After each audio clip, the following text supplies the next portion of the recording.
Leading up to the Great Recession about 15 years ago, President Bush had this to say to the American people. This work begins with keeping our economy growing, and I encourage you all to go shopping more. When you hear things like that, it's no surprise that 70% of the US economy is currently made up of consumer spending. That right there is over $14 trillion a year. So it's probably not surprising when I tell you that 58% of Americans are living paycheck to paycheck. 70% feel stressed about their finances, and even 63% of people currently have some type of credit card debt. America might be built on capitalism, but most people don't capitalize on the opportunities that are out there to build true wealth. So in this video, I'm going to share with you exactly how you can break out of those statistics, and believe it or not, it might not be as hard as you might think it is. So first of all, let's talk about the problem at hand. Okay, so for starters, I'm going to use the average American income for a single person as the guideline in this video. So right now, that number is just over $70,000 every year, which breaks down to be about $5,900 a month. Let's paint the picture of how you're probably spending money now so I can show you the adjustments to make. For starters, right off the top, here in Maryland, you'll have about 27% taken for taxes. Now, starting with your housing, the average American right now is spending about 34% on their rent or their mortgage. So that means on this income, you'd be paying about $1,475 a month on that. Ladies and gents, in some parts of the US, this could be a problem, but let me tell you, in my area, in the DMV, the current average rent price is around $2,100. Let me tell you, that's more on the conservative side because I've paid way more than that too. So if you're living alone, this could also mean that you're spending a much more significant amount of your money just to have somewhere to live. Now that we have housing, you'll also need a way to get around. So right now, the average person is spending about 16% of their total income on their transportation. Again, a ton of factors can impact this, but that means right now there's about 50% of your money that's just whoosh, it's gone. Now, if we add all those things up, we have 12% that goes towards food and around 22% that goes towards entertainment. And if we just add those four categories up, it'll be 84%. And it means we're not even accounting for other things like travel, subscription services, online shopping, and all the tendencies where people tend to overspend. In fact, on average, every person right now seems to be overspending by $7,400 every single year. And this is probably due to the fact that 65% of people don't even know how much they spent last month. And as a result of that overspending, the average American has around $5,900 in credit card debt, even though that number fell quite a lot a few years back thanks to those stimulus checks. And oh boy, were those stimulus checks, those were nice. Going back into this video, ladies and gents, this is all very important stuff to be aware of because right now, the US economy has been pretty unsteady. If you don't believe me, just look at current inflation rates, look at the rising interest rates to try and account for those, and then take a look at the bank collapses that we had and even now our recent debt ceiling crisis. Because of that, over 175,000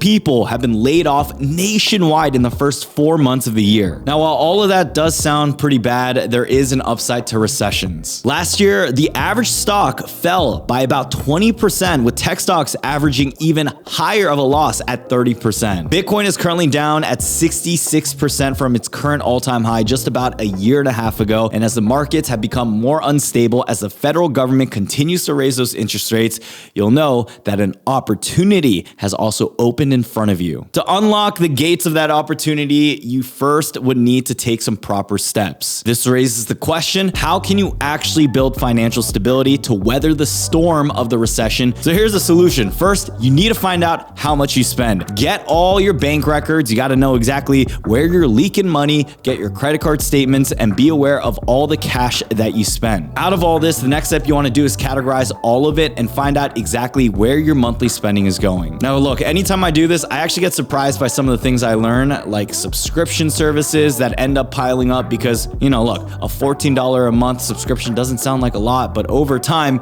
it does end up being a lot, except when it's of value, like our Patreon group, which is $14.99 a month. And for that amount, you're actually getting a pretty solid ROI. Link down below in the description. But look, if you're struggling financially, normally I wouldn't recommend people to be joining for these type of groups, but this is exactly for people who are struggling financially so we can get you on the right path and start making bank. Ignoring the value pack subscription services, if we talk about like the booty cheek ones, the ones that really don't add up to be much and they're just subscription services that really just cost you more energy and cost you time, like Netflix, HBO. Look, ladies and gents, try to find ways where you can substitute things that take up your time that you don't either use or that don't just give you a positive return in this life. I also want to mention, look, I'm not all against Netflix and HBO and all those things because I frankly myself, I watch it too, but I do it after I get all my work done, and I've done it only after I've been able to accomplish some of the many goals that I set. On top of that, there's also a way where you can earn money by spending money. We'll get to that in a second, but first of all, let's take a look at how your monthly spending pie chart should actually break down. And we're going to be using the budgeting infamous rule known as the 50-30-20 rule, where you're going to be splitting up your spending based on 50% that goes towards essential needs, 30% that goes towards wants, and then 20% that goes towards investing and savings. Let's first break down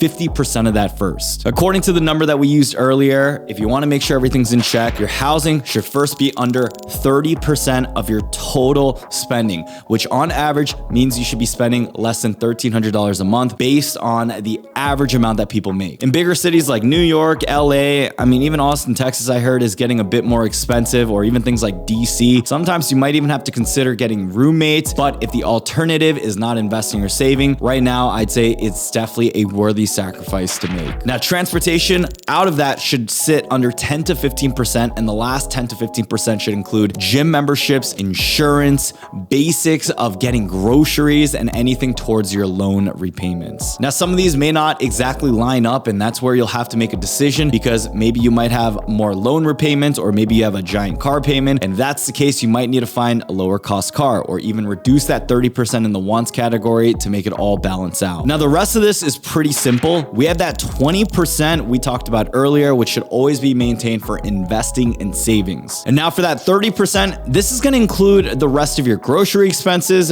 dining out, shopping, entertainment, subscriptions, and holidays. This here is the area where most people end up overspending, so it's important that you're really clear on how much you can spend without going too far over. So for our average income, 50% or $2,165 is going towards needs, 30% or $1,298 is going towards wants, and then 20% of that or $865 is going towards investing and saving. One question you might have here is, why are we not investing and saving more? You have a good point, and you can adjust that number however you wish, but this guideline is likely the best for your average American Joe. Cutting out too much from your wants and needs might even lead you to be unhappy, which may be fine in the short term, but in the long term, this could lead you to making even more irrational financial decisions that could totally erase the progress that you make. And by the way, to add to that, your investments do end up compounding over time as well as your income. So in theory, this is still a great starting point. On top of that, as your income increases, you can keep your expenses low to really add to that 20%. So if your income happens to double, but your expenses don't go up by much, then you'll still be able to make a large amount of progress in investing. The whole point I want to make is, on top of budgeting and investing,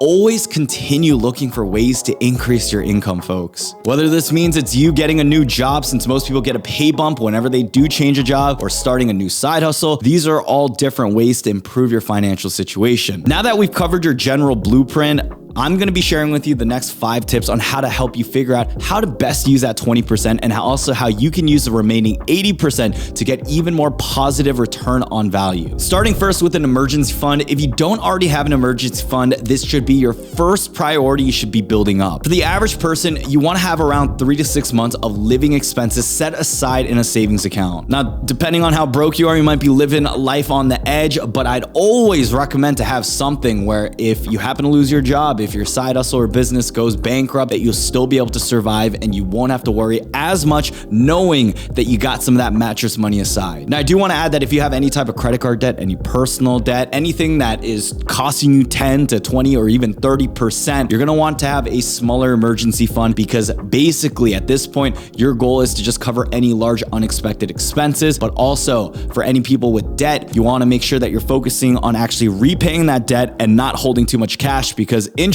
is going to be eating up the savings that you have. This rolls into the second largest and most important thing you need to do, and that is for any kind of high interest debt you have, to make sure that you focus on paying it off. So this could be credit cards, this could be lines of credit, and we've even talked about on this YouTube channel some alternatives on what you could do. You could get a no interest credit card, move that balance over in a balance transfer way, and that could instantly boost up your credit score. It could save you on interest for 12 to 15 months, and when you do want to pay it off, you're not going to have to worry about paying that extra extra payment towards the banks that you would pay in interest fees. Now guys, I'm not totally against any type of loans, but if it's high interest credit card debt, please fix that. We always educate people that watch our videos to make sure that it is taken care of first. And then on top of that, if you have a car payment, you have a mortgage, things like that, I think that's fine because you're still leveraging other people's money. And if your interest rate is still reasonable, I believe your money could be working for you and investing into yourself or investing into a business instead. The third thing, like I kind of just mentioned, but you want to make sure that you're fully utilizing credit cards. Now this here is my favorite tip because obviously I make a lot of content on credit cards. I know the ins and outs of it. And like I just mentioned, make sure you fully utilize 0% intro APRs, fully utilize balance transfer cards, because this is going to save you from paying 20 to 25% on your interest on some of those cards. And the ones that I would recommend off the top of my head, the Citi Custom, the Citi Double Cash, the Capital One Saver One card, that's a really good one, the Chase Freedom Flex, and even American Express has a ton of great credit cards. And believe it or not, they also give you a big